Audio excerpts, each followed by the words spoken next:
मैं जैसे ही ऑफिस से थका हारा घर पहुंचा, उसी वक्त मैंने देखा कि पायल तैयार खड़ी थी। उसने बहुत ही अच्छा ड्रेस पहना हुआ था। उसे देखते ही मेरी सारी थकान दूर हो गई। मगर जैसे ही उसने कहा कि उसे अपने मायके जाना है और वह इसीलिए तैयार हुई है, तो मेरा सारा मूड ऑफ हो गया। देखो पायल, तुम कल चली जाना, आज मैं बहुत थका हुआ हूँ। मैंने उसे टालने की कोशिश की, मगर वो अपनी जिद पर अड़ी रही। नहीं अमन, मुझे माँ की बहुत याद आ रही है, प्लीज आप मुझे छोड़ आए। इसकी बात सुनकर मैंने हामी भर ली। अभी हमारी शादी को 1 महीना ही हुआ था और वो तकरीबन हर हफ्ते ही मायके जाया करती थी, मगर फिर भी इसका दिल नहीं भरता था। मगर मैं भी क्या करता, मुझे पायल से बहुत मोहब्बत हो गई थी। इसकी कोई बात टालना मुश्किल हो जाया करता था। मजबूरन मैंने उसे थोड़ा इंतजार करने का कहा और फ्रेश होकर उसे मायके पहुंचाया।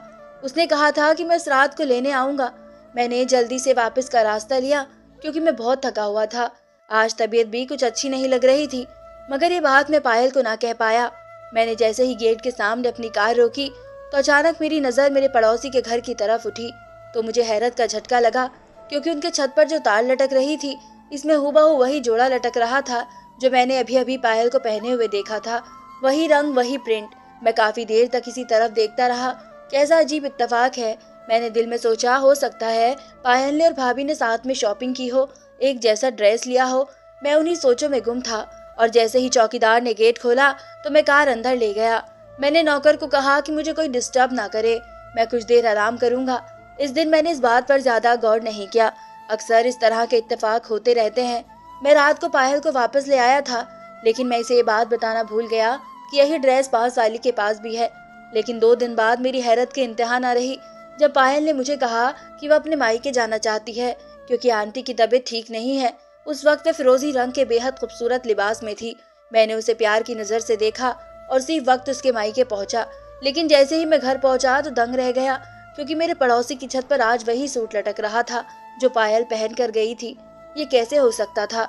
मुझे बहुत अजीब सा लगा, लेकिन इस बार भी मैंने इसे महज इत्तेफाक समझा और अपने काम से काम रखा। लेकिन जब मैं तीसरी बार ऐसा हुआ तो इत्तेफाक मेरे शक में बदल गया। कहीं ऐसा तो नहीं कि पायल मायके का कहकर मेरे पड़ोसी के घर जाया करती हो?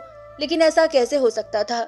इसे तो मैं खुद अभी अभी मायके छोड़कर आया था और इसका मायका था भी काफी दूर। इतनी जल्दी ये सब कैसे हो सकता था? इस दिन मुझसे रहा ना गया और मैं वापस अपनी ससुराल की तरफ गया। जैसे ही वहां पहुंचा तो देखा पायल इसी लिबास में थी और मुझे देखकर हैरान रह गई। अमन, आप अब तक गए नहीं? उसने हैरानी से पूछा तो मैं कुछ शर्मिंदा सा हो गया और दिल ही दिल में खुद को कोसा। भला मैं भी क्या बेतुकी बातें सोचे जा रहा था? पायल के माँ बाप का घर तो हमारे घर से काफी दूर था, भला मैं वहां कैसे जा सकती थी? मैंने दिल ही दिल में खुद को बताया और घर वापस आ गया और अपने पड़ोसी राहुल के घर की तरफ गौर से देखा, जहां भी वही जोड़ा टंगा हुआ था। मुझे एक पल भी सुकून नहीं आ रहा था। इत्तेफाक 1 बार 2 बार हो सकता है, बार बार नहीं। लेकिन मैं ये बात जुबान पर लाने से घबराता था।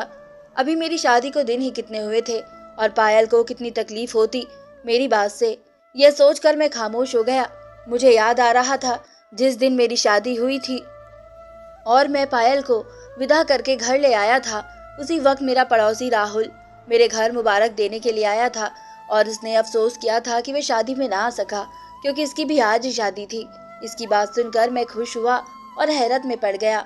मैंने हंसते हुए इसे गले लगाकर मुबारकबाद दी और उसने अपने साथ लाए हुए मिठाई के डब्बे में से एक लड्डू निकाल कर जबरदस्ती मुझे खिलाया। वो बहुत खुश लग रहा था अपनी शादी से। खैर, खुश तो मैं भी बहुत था। मेरी पसंद की शादी थी पायल से। जब मैंने इसे पहली बार देखा था उसी वक्त उसे दिल बैठा था। वह मेरे ऑफिस में आई थी मेरी सिक्योरिटी से मिलने। वो मेरी सिक्योरिटी मारिया की दोस्त थी और इन दोनों को शॉपिंग के बाद एक साथ लंच पर जाना था, जिसके लिए मारिया मुझसे पहले ही छुट्टी का कह चुकी थी। इत्तेफाक से उस वक्त मुझे किसी काम से बाहर जाना था। जैसे ही मैं अपने ऑफिस से निकला तो सीधा इसी पर नजर पड़ी और फिर इसे देखा तो देखता ही रह गया। मुझे इस तरह अपनी तरफ देखता पाकर वह थोड़ी नर्वस हो गई और मैंने जल्दी से अपना रुख मोड़ लिया। मैं ना चाहते हुए भी वहां से निकल आया और जैसे ही मैंने मुड़कर देखा वो दोनों भी बातें करती हुई मेरे ही पीछे बाहर निकली थी। पायल मारिया की किसी बात पर खिलखिला कर हंसी थी और उसके लंबे बाल हवा में लहराते हुए इसके चेहरे पर आ रहे थे, जिन्हें वो बार बार पीछे कर रही थी। मैंने ये मौका देखकर मारिया से कहा कि अगर वो चाहे तो मैं उनको लिफ्ट दे सकता हूँ, क्योंकि मैं भी वही जा रहा हूँ। मैंने झूठ बोला क्योंकि मुझे इस तरफ नहीं जाना था जहाँ उनका प्रोग्राम था। मगर दिल के हाथों मजबूर होकर मैंने उनको कहा था। मेरी बात पर मारिया बहुत खुश हुई और पायल का हाथ पकड़कर कार में बैठ गई, जबकि पायल कुछ झिझकते हुए बैठी थी। मेरा दिल जैसे हवाओं में उड़ने लगा था। मैं बैक मिरर से उसे ही देखे जा रहा था और इसी दिन मैंने फैसला कर लिया था कि अपना जीवन साथी सिर्फ और सिर्फ पायल को ही बनाऊंगा। मैं इसकी मोहब्बत में इस कदर गिरफ्तार हो चुका था कि मुझसे सब्र न हो सका और 2 दिन बाद ही मैंने मारिया से सब कह दिया। वो मेरी बात सुनकर बहुत खुश हुई और इसी ने बताया कि पायल एक गरीब घराने से ताल्लुक रखती है और जॉब करके अपने माँ बाप के और अपने छोटे बहन भाइयों के खर्च उठाया करती है। मारिया, मुझे इसके बैकग्राउंड से कोई मतलब नहीं, बस मुझे वो पसंद है। आप बताएं कि मैं कब जाऊं उनके घर। मैंने पूछा तो उसने जल्द ही बताने का वादा किया और इसी तरह चंद दिनों बाद मैं अपनी माँ को लेकर उनके घर चला गया, जहाँ हमारी खूब आवभगत हुई और पहली बारी में ही रिश्ता मंजूर कर लिया गया। मेरी खुशी का कोई ठिकाना ना था। माँ भी तैयारियों में बिजी हो गई थी, क्योंकि वो मेरे साथ नहीं रहती थी। उनको अपने घर के सिवा कहीं मजा नहीं आता था, जबकि मैं जॉब की वजह से कानपुर में रहता था, जहाँ एक बहुत बड़ी कंपनी में मुझे बेहतरीन पोस्ट पर रखा गया था और ये बंगला कार सब कंपनी की तरफ से था। मुझे बहुत अच्छा पैकेज दिया जाता था और बोनस वगैरह भी मिलता था। अगर कभी मुझे बाहर जाना पड़ता तो कंपनी और ज्यादा पैसे दिया करती थी। मैं अपनी जॉब और लाइफ स्टाइल से बहुत बेफिक्र था और जब से पायल मेरी जिंदगी में आई थी, अब तो लगता था कि कोई कमी नहीं थी जिंदगी में। मैं हर वक्त भगवान का शुक्र अदा किया करता था। पायल भी मेरा बहुत ख्याल रखा करती थी और वह हर तरह से एक बेहतरीन जीवन साथी साबित हुई थी। मगर जब ये सिलसिला शुरू हुआ था, मेरी रातों की नींद हराम हो गई थी। अब तो मैं पायल से कोई बात भी नहीं कर पाता था। जब भी वो मायके जाने का कहती, मुझे बहुत गुस्सा आ जाया करता। एक दिन तो मैं चिल्ला उठा, सारा दिन माँ के घर जाने के बारे में सोचती रहती हो, एक बार भी तुम्हें मेरा ख्याल नहीं आता कि मैं क्या चाहता हूँ। मेरी आवाज ऊंची हो गई थी, जिसे सुनकर वो सहम गई थी। क्या हो गया अमन, मुझसे कोई गलती हो गई? वो अचानक से आंसू बहाने लगी। इसके हसीन चेहरे पर डर के आंसू थे, जैसे इसने कोई भूत देख लिया हो। मेरा दिल इसे इस तरह देखकर पिघल गया और मैंने इसे अपने रवैये की माफी मांगी और कुछ ही देर बाद इसे इसके मायके छोड़ाया। लेकिन वापसी पर फिर वही जोड़ा मुझे राहुल के घर लटका हुआ दिखाई दिया। मुझे दहशत होने लगी थी। मैंने अपने सर को दबाना शुरू कर दिया था। ऐसा लग रहा था जैसे कोई मेरे सर पर हथौड़े मार रहा हो। मैं अपने आप को यकीन दिलाने अपने ससुराल वापस जाया करता और पायल और उसके घर वाले मुझे अजीब नजरों से देखा करते और मैं कोई न कोई बहाना बनाकर वहां से उल्टे कदमों वापस चला आता। क्या हो रहा था मेरे साथ, कुछ समझ नहीं आ रहा था। अब तो पायल भी मुझसे डर कर रहने लगी थी। मैं सारा दिन चिड़चिड़ा रहने लगा था। ऑफिस में भी लोग मेरी शिकायत कर रहे थे। अगर ये जॉब चली जाती तो मैं कहीं का ना रहता और इसलिए मुझे अपने दिल और दिमाग को फ्रेश करना पड़ता। मगर जिसने दिल और दिमाग में इतने वहम जमा लिए हो, वो भला कैसे ठीक रह सकता था। मजबूरन मैंने बीमारी का बहाना करके 2 हफ्ते की छुट्टी ले ली। उन्हीं दिनों मैंने नोट किया, पायल कुछ परेशान और दुखी सी रहती है। कभी कभी मुझे महसूस होता कि वह रात को कमरे से निकल जाया करती थी और जब मैं उठकर उसे पूरे घर में ढूंढता तो कहीं ना मिलती। मजबूरन जैसे ही मैं कमरे में आता तो वह बेड पर सो रही होती। एक रात मैंने उसे जगाया, पायल कहाँ गई थी तुम? तब वह हैरत से मुझे देखने लगी। अमन, आपको दिखाई नहीं देता? मैं तो सो रही थी, बल्कि बाहर से तो आप आ रहे हैं। शायद वो उल्टा मुझे शक भरी नजरों से देखने लगी। इसकी बात पर मैं खामोश हो गया और कोई जवाब दिए बिना अपनी जगह पर लेट गया। हो सकता है मैंने कोई ख्वाब देखा था। इस दिन के बाद से पायल उखड़ी उखड़ी सी रहने लगी थी। मैंने बहुत बार पूछा कि क्या परेशानी है, तो अजीब नजरों से मुझे देखा करती और कहती, क्या हो गया है आपको अमन? मुझे आपके दिमाग की हालत कुछ ठीक नहीं लगती। इसके इस तरह देखने पर मैं अपना सर पकड़ लेता।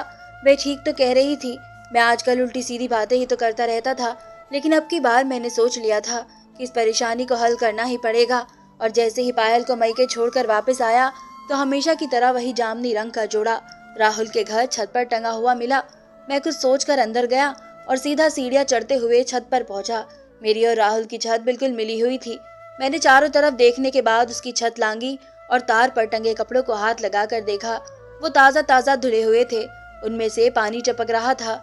मैंने कमीज के दामन को बीच में से फाड़ डाला और नफरत से उन कपड़ों को देखने लगा जिन्होंने मेरी जिंदगी अजाब कर दी थी। मेरे तन बदन में आग लगी हुई थी। मैं जैसे आया था वैसे ही वापस चला गया और दोबारा अपने ससुराल की तरफ का रुख किया। आज मुझे सच का पता लगाना था और आज दूध का दूध और पानी का पानी होने वाला था। मैंने तेज रफ्तार के साथ कार चलाई थी और जैसे ही दरवाजा खटखटाया तो पायल ने ही दरवाजा खोला। वो मुझे देखकर हैरान नहीं हुई थी, क्योंकि मैं हमेशा ही वापस आ जाया करता था। मगर उसे देखकर मेरे पैरों तले जमीन निकल गई थी, क्योंकि इसकी कमीज का दामन बीच में से फटा हुआ था, बिल्कुल वैसे ही जैसे मैंने फाड़ा था। ये सब देखकर ही मुझे इतना गुस्सा आया कि मैं अपने होश आवाज खो बैठा और बिना सोचे समझे पायल के गाल पर जोर का थप्पड़ दे मारा। वो इस हमले के लिए तैयार नहीं थी और छक्कर खाकर गिर पड़ी और जोर जोर से चिल्लाकर सबको बुलाने लगी। माँ, भाई, बाबा। इसके इस तरह चिल्लाने पर सब इकट्ठे हुए थे और मुझे कुछ दिखाई नहीं दे रहा था।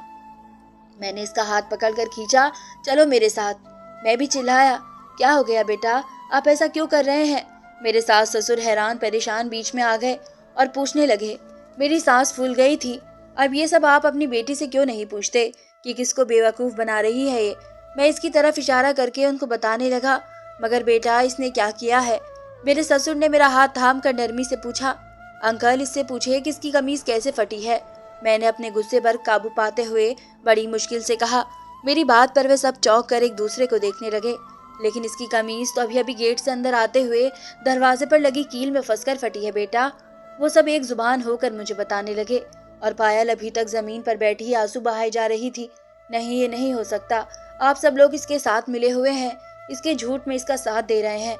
मैं अब आपे से बाहर हो चुका था और पायल को जबरदस्ती घसीटता हुआ वहां से ले आया। इसके माँ बाप मिन्नतें करने लगे, मगर मुझे कुछ सुनाई नहीं दे रहा था। सारे रास्ते पायल रोती रही, मगर मुझे अब इस पर तरस नहीं आ रहा था। घर पहुंचकर मैंने इसे बालों से पकड़ा। बताओ क्या चक्कर है तुम्हारा? राहुल के साथ मेरी बात पर इसके चेहरे का रंग उड़ चुका था। या आप क्या कह रहे हैं अमन? वो चीख रही थी, लेकिन मुझे अब इसकी परवाह ना थी।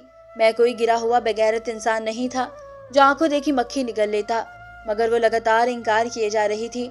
मेरा गुस्से से बुरा हाल था। मैंने उसे कहा कि अगर वो सच बता देगी तो मैं उसे कुछ नहीं कहूँगा, बस वो एक बार अपनी बात मान ले। मुझे लग रहा था मेरी रगें फट जाएगी और तभी अचानक मैंने देखा वहां पुलिस पहुंच गई थी और एक लेडी कांस्टेबल ने आते ही पायल को मेरे हाथों से छुड़ाया और उसे सोफे पर बैठाकर इसका बयान लेने लगी, जबकि मुझे हथकड़ी पहना दी गई थी। ये सब क्या है? मैं चिल्लाया, ये तो बेटा बाप को थाने चल के पता लग जाएगा। वो पुलिस वाला हंसने लगा और मुझे घसीटता हुआ पुलिस की गाड़ी में डाल दिया, जबकि जाते वक्त मेरे कानों में पायल की आवाज लगातार गूंजती जा रही थी, ये मेरा पति पागल है, पहले दिन से ही इसे पागलपन के दौरे पड़ते आ रहे हैं। ये पायल पुलिस को बताई जा रही थी और मुझे अपने कानों पर यकीन नहीं आ रहा था। वह जिसे मैंने दिलो जान से चाहा था, वो क्या कह रही थी? आज दूसरा दिन था, मैं लॉकअप में था और पायल ने मेरी खैर खबर तक ना ली थी और मुझे यकीन नहीं आ रहा था। जो कुछ उसने पुलिस को बताया था, उसने कहा था कि मैं एक दिमागी मरीज हूँ और मुझे दौरे पड़ते हैं, तब मैं इस पर जुल्म करता रहता हूँ। इसका कहना था कि इसने कभी ये बात अपने माँ बाप को नहीं बताई थी, मगर इस दिन उन्होंने अपनी आंखों से सब देख लिया था। लेकिन जो सबसे ज्यादा झटके वाली बात थी वो ये थी कि उस रात पुलिस को राहुल ने कॉल की थी, जो मेरा पड़ोसी था और जिसकी वजह से ये सारा सिलसिला शुरू हुआ था। मुझ पर हैरत के पहाड़ टूट रहे थे। ये सब क्या था? मुझे कुछ समझ नहीं आ रहा था। पायल ने मुझ पर केस कर दिया था और न जाने क्या क्या इल्जाम लगाए थे मुझ पर। मेरे माँ बाप भरपूर कोशिश में लगे हुए थे, लेकिन मेरी जमानत नहीं हो पा रही थी। केस के मुताबिक मेरा मेडिकल चेकअप होना था और रिपोर्ट के बाद ही मेरी जमानत हो सकती थी। और 2 दिन बाद जब साइकेट्रिस्ट ने मुझसे सवाल किए तो मैंने उनको सारा किस्सा सुना दिया, जिसे सुनकर वह भी मुझे ऐसी नजरों से देखने लगे जैसे मैं कोई पागल हूँ। उनके इस तरह देखने पर मुझे अचानक गुस्सा आ गया। आपको क्या लगता है मैं पागल हूँ? मैंने गुस्से में आकर पूछा तो वो मुझे समझाने लगा। देखिए मिस्टर अमन, आप जो किस्सा बयान कर रहे हैं वह नामुमकिन सी बात है। कोई कोइंसिडेंस 1-2 बार हो सकता है, लेकिन बार बार नहीं। वो यही कहता जा रहा था, जबकि मेरा गुस्सा बढ़ने लगा था। डॉक्टर साहब, यही तो मैं समझ रहा हूँ कि वो कोइंसिडेंस नहीं था। मैं अब आपे से बाहर होता जा रहा था और डॉक्टर ने मेरी हाँ में हाँ मिलाकर मुझे खामोश करवा दिया, जबकि अपनी रिपोर्ट में उन्होंने मुझे एक दिमागी मरीज लिख दिया, जिसके नतीजे में जज साहब ने मुझे 2 महीने तक मेंटल हॉस्पिटल में भेज दिया। मैं चीखता रहा, चिल्लाता रहा कि मैं पागल नहीं हूँ, मगर वहाँ किसी को कोई फर्क नहीं पड़ा। सब मुझे रहम भरी नजरों से देखे जा रहे थे। हॉस्पिटल में मुझे हर जगह यही सुनना पड़ा, बेचारा कितना अच्छा नौजवान है, देखो न जाने क्या सदमा लगा है कि अपने होश खो बैठा है। एक नर्स ने मुझे देखकर दूसरी से कहा, जबकि मैं वाकई में पागलों की तरह अपना हाल बना बैठा था। उन 2 महीनों में जो कुछ मेरे साथ हो चुका था वो सब मेरी समझ से बाहर था। शायद मैं वाकई में पागल हो चुका था, मुझे पागल खाने में 1 हफ्ता हो चुका था। जब मुझे कोई मिलने आया, मैं मुलाकात वाली जगह पर पहुंचा तो वहां राहुल और पायल को देखकर मुझे झटका लगा। तुम दोनों साथ में? मैं बस इतना ही कह सका था। हाँ अमन, हम दोनों साथ में इसलिए आए हैं कि तुम्हें तुम्हारे कसूर बता सके। वो मुस्कुराया। तुम्हें तानिया याद है? अचानक उसने पूछा। कौन तानिया? अमन ने हैरत से कहा। हाँ, तुम्हें कैसे याद होगी भला, क्योंकि तुमने कॉलेज से लेकर यूनिवर्सिटी तक ना जाने कितनी लड़कियों से नजरें लड़ाई होगी, जिसमें से एक लड़की तानिया भी थी, जो कि मेरी छोटी बहन थी। वो दूसरी लड़कियों से बहुत अलग थी, बहुत अच्छी थी। वो तुम्हारे टाइम पास को सच्ची मोहब्बत समझ बैठी थी, और जब तुमने उससे शादी से इनकार कर दिया कि तुम उसे सिर्फ अपना दोस्त समझते थे और कुछ नहीं, तब उस मासूम लड़की ने अपनी जान देने की कोशिश की थी, छत से कूदकर, जिसके नतीजे में वो बच तो गई मगर हमेशा के लिए अपाहिज हो गई, और अब तक वे बिस्तर पर सिर्फ दवाइयों के जरिए जिंदा है। मैं जब भी अपनी बहन को इस हालत में देखता हूँ, मुझे इस शख्स से सख्त नफरत महसूस होती थी। फिर एक दिन मुझे तानिया की डायरी मिल गई, जिसमें उसने तुम्हारे बारे में सब कुछ लिखा था, और इसी दिन मैंने तुमसे बदला लेने की ठान ली थी। मैं तुम्हें बर्बाद कर देना चाहता था। सबसे पहले तो मैंने तुम्हारे घर के साथ वाला घर खरीद लिया। पायल, जो मेरे ही ऑफिस में काम करती थी, इसकी छोटी सी जॉब थी। बड़ी मुश्किल से इसके घर का खर्च चलता था, मगर वो बहुत हसीन थी, इसलिए मैंने पायल को भारी रकम के बदले ये सब नाटक करने का कहा था। और मेरी खुशी की इंतहा न रही कि तुमने पायल को पहली नजर में ही पसंद कर लिया। मुझे अंदाजा था कि तुम पायल जैसी हसीन लड़की को कभी इग्नोर नहीं कर सकते, और तुमने शादी कर ली पायल से। और फिर मैंने अपना जो प्लान बनाया था उस पर काम करना शुरू कर दिया। पहले तो तुमने कई दिन तक मेरे घर की तरफ नहीं देखा, मगर एक दिन तुम्हारी भटकती हुई नजर मेरी छत पर पड़ गई। मैं बिल्कुल पायल जैसे कपड़े खरीदता था। पायल मुझे फोन करके बताती थी कि आज मैं ये कपड़े पहनूंगी, और वही कपड़े मैं धोकर रस्सी पर डाल देता था, जो कि तुम्हारी बर्बादी का सबब बनी। और यही नहीं, मैंने पायल को कुछ ऐसी मेडिसिन भी दी थी जिससे तुम बात बात पर अपना होश खो बैठते और गुस्से में आ जाया करो, ताकि सब तुम्हें पागल समझे। ये सब बताते हुए वो बहुत खुश लग रहा था। इसके लबों पर हंसी थी, जबकि पायल खामोश खड़ी थी। मुझे आहिस्ता आहिस्ता सब याद आने लगा था। अब मुझे गुस्सा नहीं आया करता था, क्योंकि मैं एक नरम मिजाज का बंदा था, और वह सब राहुल की दी हुई मेडिसिन का कमाल था। जबकि यहाँ मुझे सुकून से रहने की दवा दी जाती थी, अब मुझ पर पागलपन के दौरे नहीं पड़ा करते थे। और आज भी मैं अपने पूरे होशो आवाज में था। मैंने बड़ी मुश्किल से अपने होठ बोलने के लिए खोले। तानिया के साथ जो कुछ हुआ, इसका मुझे बहुत अफसोस है, मगर तुमने बहुत बड़ी भूल कर दी। मैं और तानिया क्लास फेलो थे, लेकिन तानिया जिस अमन को चाहती थी वो हमसे सीनियर था। मेरी तो तानिया से कभी हेलो हाय भी नहीं हुई थी। वो हर वक्त फाइनल ईयर के अमन के साथ दिखाई दिया करती थी, जो बहुत ही ज्यादा अय्याश किस्म का अमीर ज्यादा था, और रोज एक नई लड़की को फांसा करता था। मुझे कुछ अंदाजा नहीं था कि तानिया ने क्यों यूनिवर्सिटी आना छोड़ दिया था। मुझे बस अपनी पढ़ाई से मतलब था। और जब तुमने तानिया की डायरी में अमन नाम लिखा देखा, और बदकिस्मती से इसकी क्लास फेलो में जो अमन था वो मैं था, और तुमने बस उसके क्लास फेलो में मुझे देखकर समझ लिया कि मैं ही वो अमन हूँ, और आगे मेरी जिंदगी बर्बाद करने। कम से कम एक बार किसी से पूछ तो लेते कि तानिया के साथ कौन होता था। सदमे और तकलीफ से मेरा बहुत बुरा हाल था। मुझे इस जुर्म की सजा मिली थी जो मैंने किया ही नहीं था। मेरी कहानी सुनकर राहुल और पायल सदमे में आ चुके थे। उन दोनों के चेहरे दिखने लायक थे, जबकि मैं बेफिक्र था कि मैंने कोई गुनाह नहीं किया था। इस दिन तो वह दोनों चले गए, और 2 दिन बाद मुझे रिहाई मिल गई थी। राहुल ने अपना जुर्म स्वीकार कर लिया था, और पायल ने भी। जब मुझे अंदाजा हुआ तो मैंने ही जल्दी अपने वकील से बात की और उन दोनों को माफ कर दिया। मैं जानता था उन्होंने जुर्म किया था, मगर पायल ने गरीबी से तंग आकर यह ऑफर स्वीकार किया। वो इसके बीमार बाप की दवाइयाँ और घर के खर्चे पूरे नहीं कर पा रही थी, और राहुल ने बदले की आग में ये सब किया था। मैं अपने घर वापस आ चुका था, लेकिन मुझे बहुत हैरत का झटका लगा जब मैंने वहाँ पायल को अपना रखवाला पाया। तुम यहाँ? हाँ अमन, मैं आपकी गुनहगार हूँ, मुझे माफ कर दें, और अगर थोड़ी सी भी जगह है आपके दिल में मेरे लिए तो मुझे अपनी जिंदगी से ना निकाले। मुझे आपसे मोहब्बत हो गई है अमन। आप जैसा इंसान आज तक मैंने नहीं देखा है, और मैं आपको हरगिज खोना नहीं चाहती। वो सिसकते हुए मेरे कदमों में गिर गई थी। इसका पूरा वजूद कांप रहा था। मैं लाख उससे नफरत करने की कोशिश करता, मगर ये दिल इसके एक आंसू बहाने पर पिघल जाता था। वो मेरी बीवी थी। मैंने उसे अपने हाथों से थाम कर उठाया और इसके आंसू पोंछे। अगर तुम वाकई में अपने किए पर शर्मिंदा हो तो पायल, मैं तुम्हें माफ करता हूँ, मगर ये याद रखना, मैं भी इंसान हूँ, बार बार माफी शायद ना दे सकूं। मेरी बात पर वह फूट फूट कर रोने लगी, और मैंने दिल में सोचा, ये पछतावे के आंसू हैं। इसका मतलब पायल को वाकई मुझसे मोहब्बत हो गई थी। मैं भगवान का शुक्र अदा कर रहा था जिसने मुझे मेरा इज्जत और मान वापस लौटा दिया था, वरना एक गलतफहमी की बुनियाद पर मेरी जिंदगी तबाह होने जा रही थी। लेकिन अब मेरी जिंदगी बहुत बेहतर हो चुकी थी। पायल और मैं बहुत खुशी से जिंदगी गुजार रहे थे। धन्यवाद दोस्तों।